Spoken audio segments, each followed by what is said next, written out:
Welcome to The Deep Dive. Today we're going to be exploring the world of Milton H. Erickson. Oh, a fascinating figure. Yeah, he's a renowned hypnotherapist, and we've got some excerpts from Patterns of the Hypnotic Techniques of Milton H. Erickson, M.D. Volo. Oh, wow. Yeah, by Richard Bandler and John Grinder. Those guys, they practically wrote the book on understanding Erickson's methods. Yeah, and it's fascinating stuff. What's so fascinating about Erickson is that he achieved incredible results with his patients. Yeah. Often by using language in ways that seem almost counterintuitive, Okay, so we're diving into hypnosis and psychotherapy, but with a focus on the power of language. Absolutely. This is going to be interesting. One of Erickson's fundamental beliefs was that everyone operates from a model of the world. Oh, interesting. Not on the world itself, so it's like we each have our own internal map of reality. So we're not experiencing the world directly, but rather through a filter. Exactly. And Bandler and Grinder, they identified 3 key ways our models differ from reality. Okay. Deletion, distortion, and generalization. Got it. We delete information, we distort information, and we generalize from limited experiences. Makes sense. Think about it. You can't possibly take in everything around you all the time, right? Yeah. It's like our brains are constantly editing the world to make sense of it all. Precisely. And this is where Erickson's genius comes in. Okay. He understood that by understanding how an individual deletes, distorts, and generalizes, he could tailor his language to match their unique model of the world.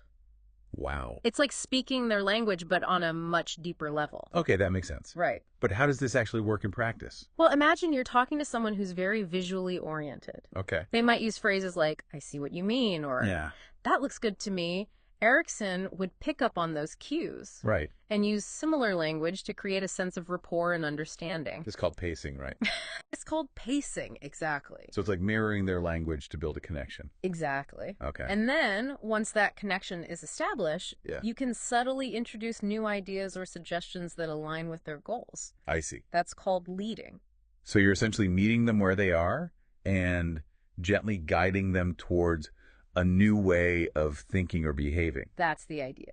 Okay. Now, another key insight from Bandler and Grinder is the concept of surface structure and deep structure in language. Okay. Think of the sentence, the window was broken. Okay. On the surface. Yeah. It's a simple statement of fact. Yeah. But at a deeper level, it implies actions, an agent who did the breaking, and possibly even an instrument used. Wow, so much meaning packed into such a simple sentence. Exactly. Yeah. And effective therapists and hypnotists like Erickson are attuned to these deeper meanings. Yeah. They understand that language is more than just words.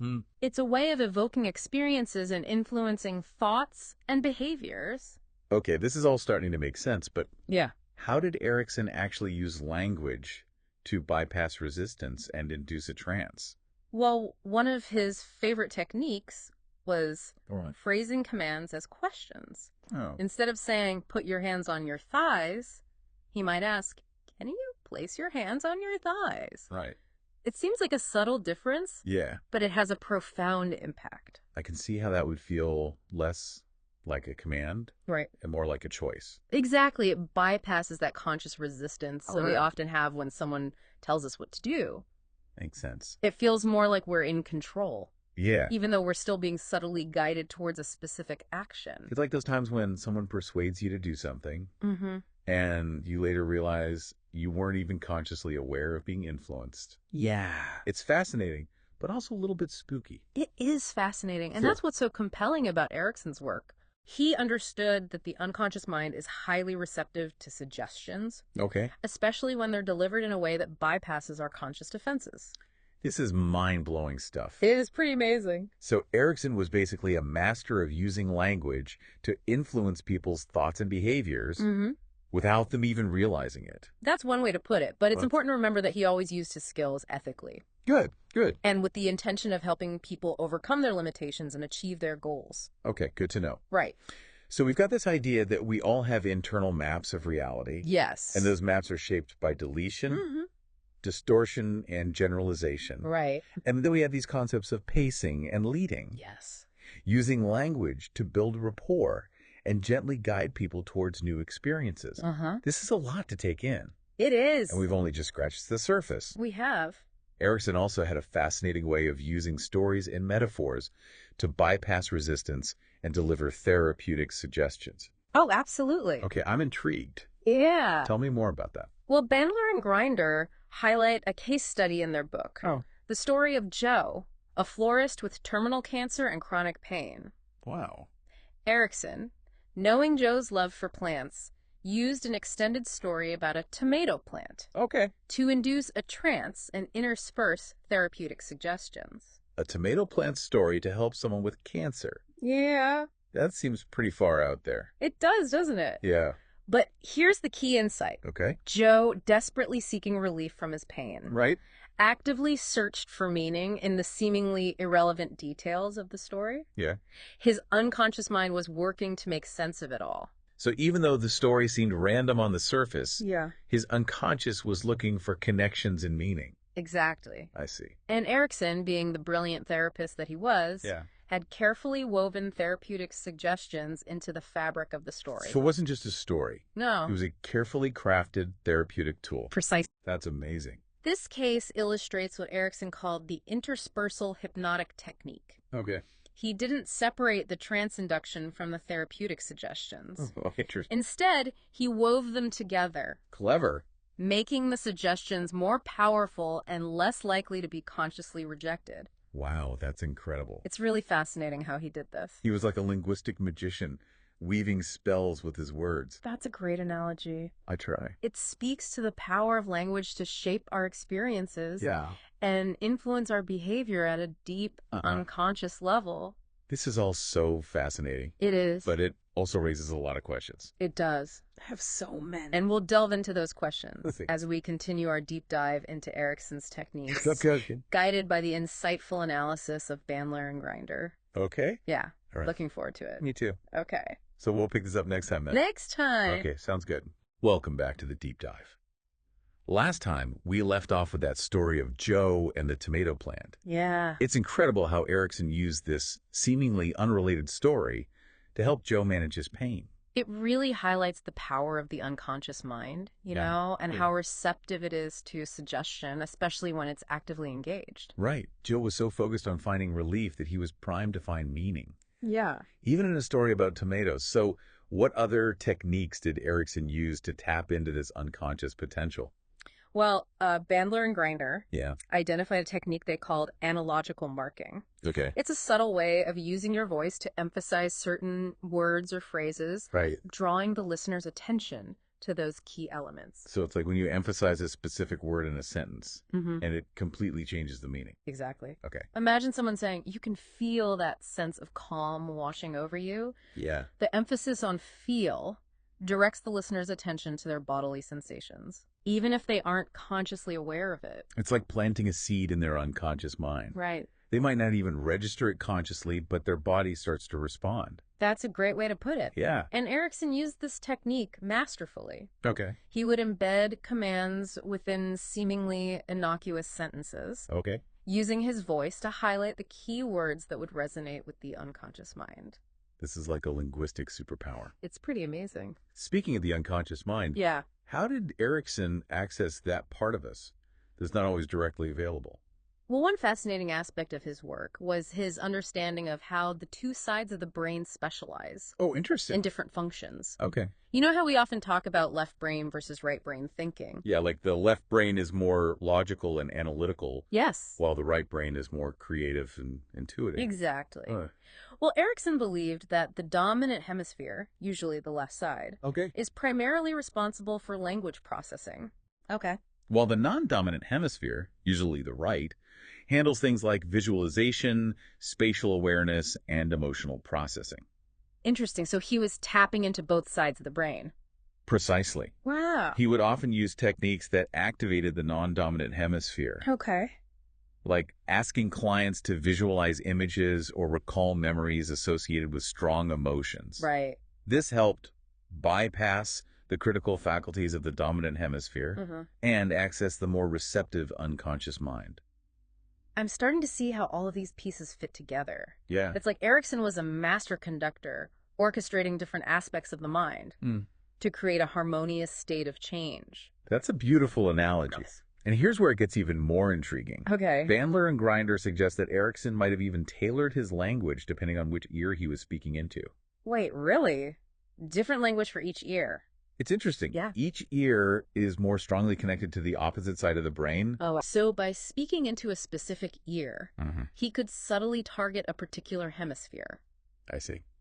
It's like he was a linguistic DJ, mixing different tracks for each side of the brain. Okay, that's mind-blowing. It is fascinating. So he was using language to create a kind of symphony of unconscious influence. That's a great way to put it. Yeah. It shows how deeply he understood the complexities of the human mind and how to use language to create specific effects. It's incredible. And he didn't stop there.